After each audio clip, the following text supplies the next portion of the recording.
Цивил медија. Професор Стојановски, во тек е процес на донесување на повеќе законски решенија со кои треба да се реформира постоечкиот безбедносно-разузнавачки систем.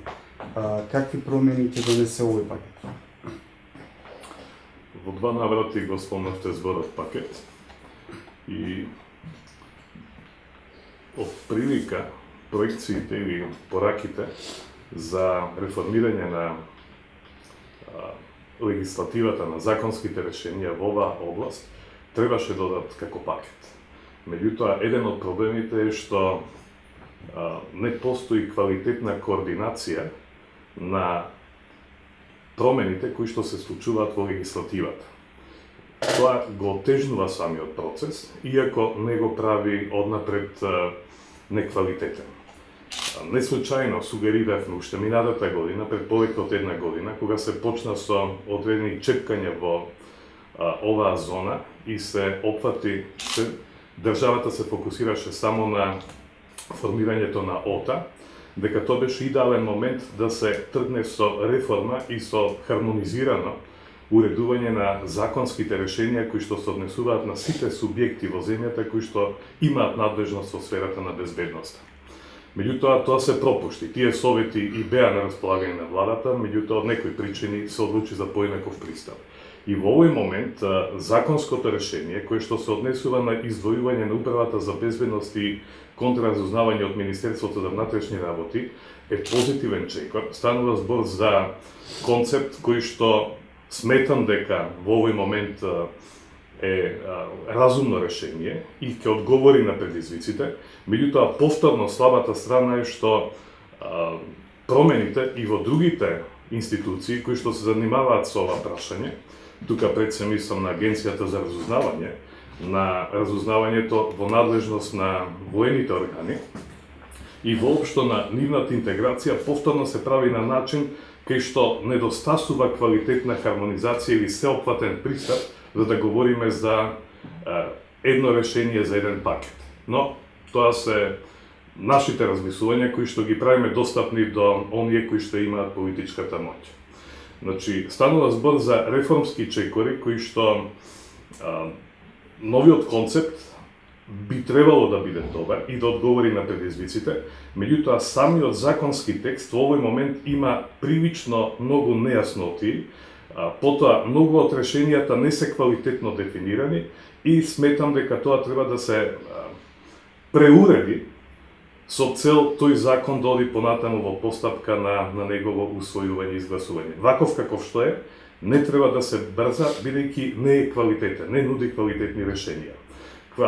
Она што му недостасува на овој законски проект, говориме за Управата за безбедност и контраразузнавање и нејзиното преименување во Агенција за национална безбедност, е во тоа што некои од решенијата кои што се обидува да ги регулира овој законски проект, веројатно требаше да бидат содржани и во законот за ОТА. Значи, постојат некои потврди решенија кои што од аспект на нивно практикување ќе создадат одредени нејасноти. Потоа, новиот законски текст, кој што се уште е во некоја работна верзија, има слабости во смисла на непрецизна регулираност на самата институција, која што не само што го менува името, но менува и значаен број од своите надлежности. И токму тука по мене се можеби најголемите предизвици или едноставно решенија кои што не ги нуди на законот или ги нуди на општ начин, иако со преименувањето на агенцијата значајно се менуваат и нејзините надлежности, каде што организацијски претрпува значајни измени, а тие не се соодветно рефлектирани или не се прецизно рефлектирани во овој законски текст. Потоа се задржуваат решенија кои што се прилично блиски до сегашните, односно оние кои што биле во минатото, а веројатно има потреба од модификација.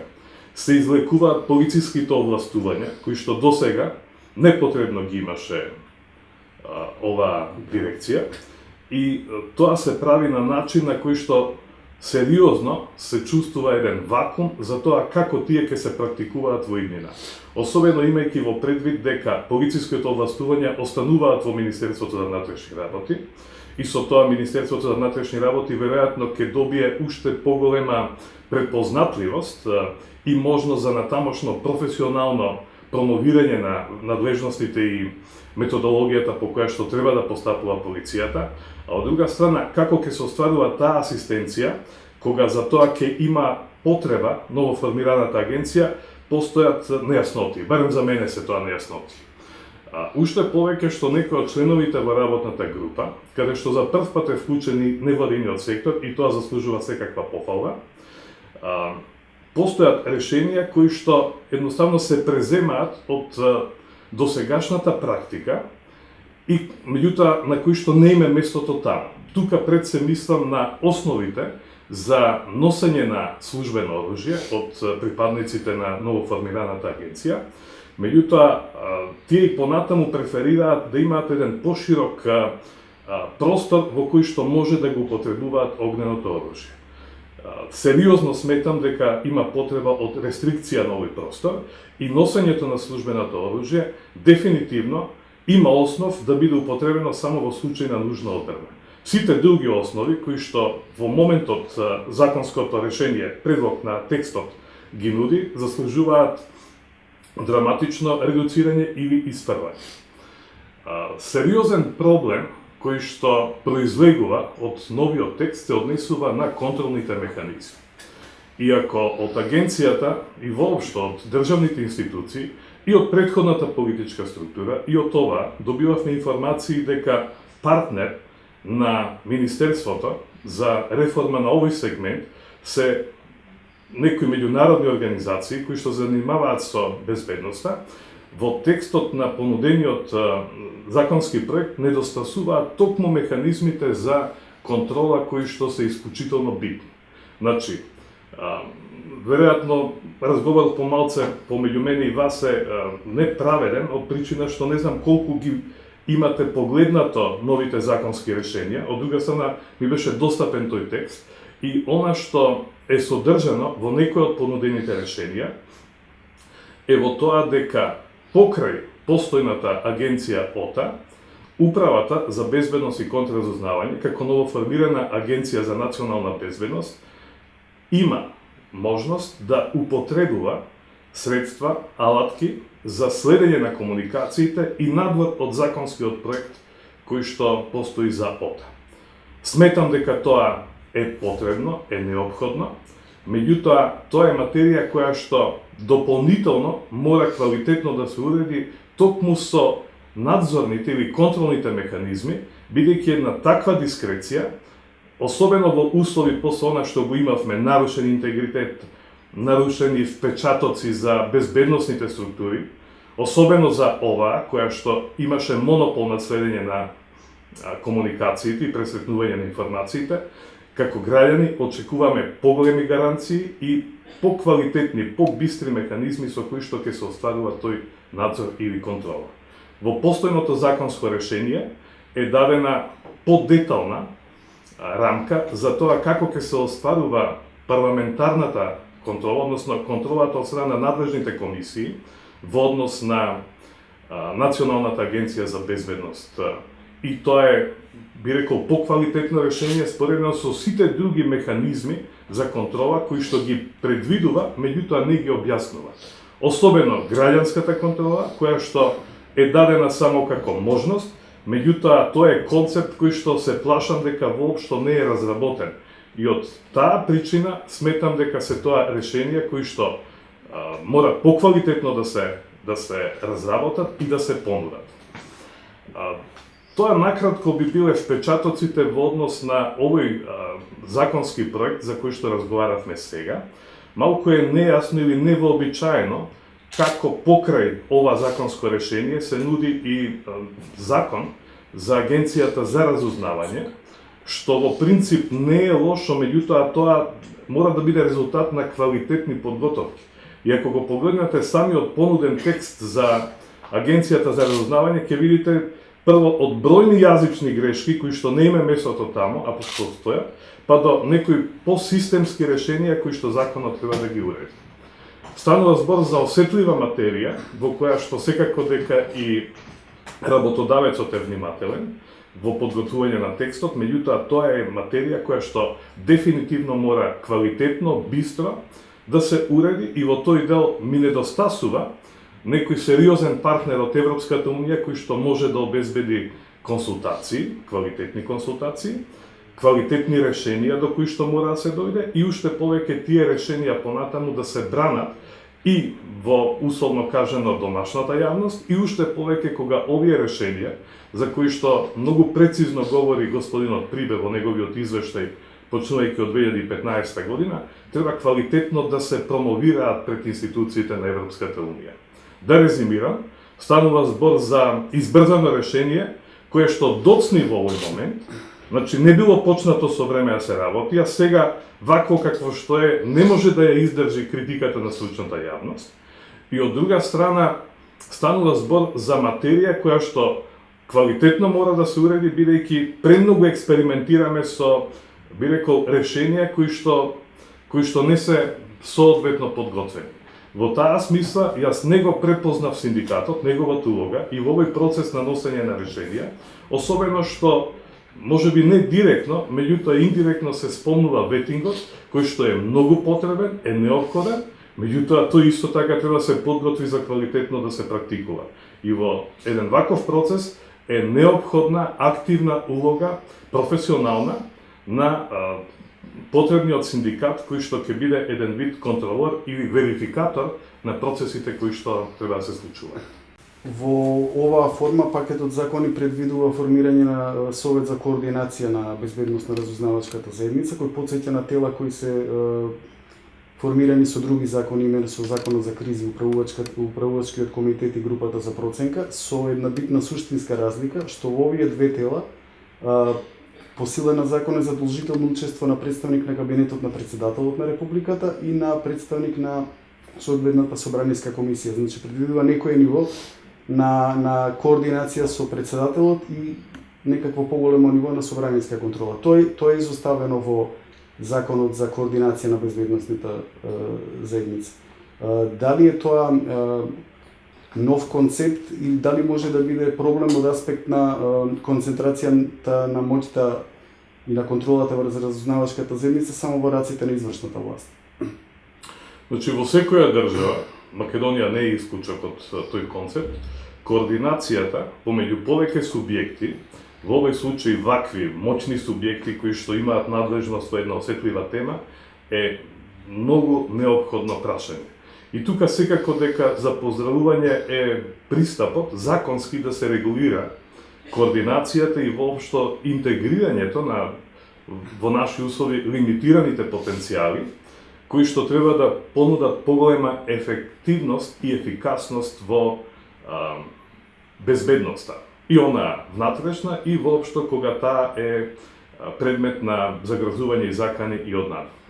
Во однос на прашањето што вие го сугериравте, тоа јас би го поврзал со постоење или непостоење на квалитетна стратегија за национална безбедност. Тоа е прашање кое што Република Македонија се обиде да го дефинира некаде во почетокот на 2000-те години, мислам дека во 2003 година се подготви една концепција за безбедноста. Меѓутоа, ова е тема која што предпоставувам дека од надлежните институции треба да бидат творци на еден квалитетен, интегриран, балансиран документ, кај што ќе се утврдат врз основа на уставот надлежностите кои што произлегуваат за секоја институција и за секој субјект и во таа смисла да се понуди практично одржливо решение.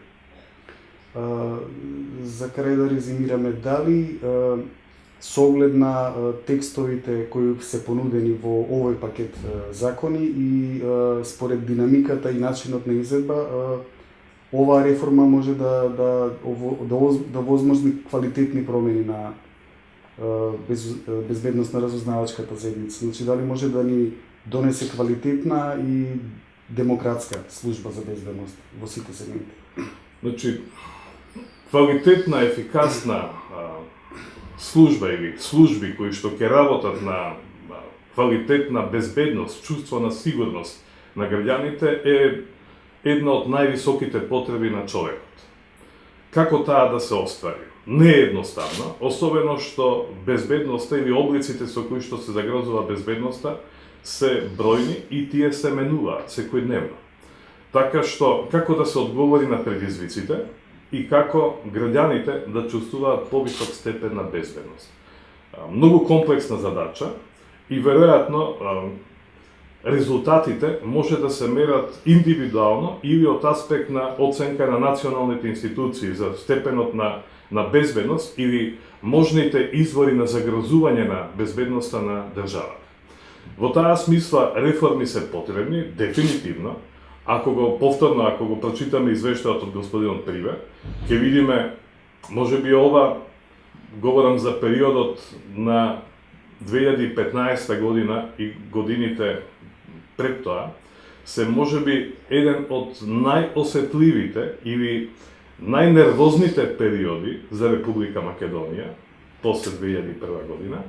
И во таа смисла реформите се повеќе од неопходни. Да подсетам само, од 2002 до 2008 година во Република Македонија со партнерство на Европската Унија и на надлежни државни институции од земји членки на Европската Унија се направија предпоставки за квалитетни реформи во делот на јавната безбедност. За жал, тој процес беше прекинат во 2008 година.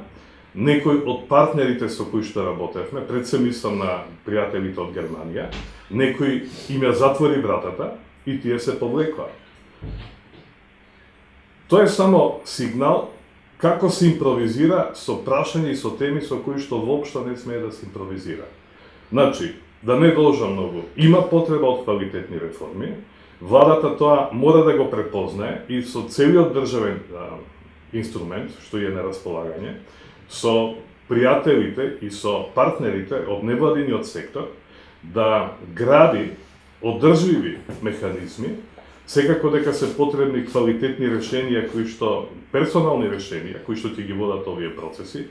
Се плашам дека недоволно се користат искуствата кои што ги имаме зад нас. Не сите искуства се негативни.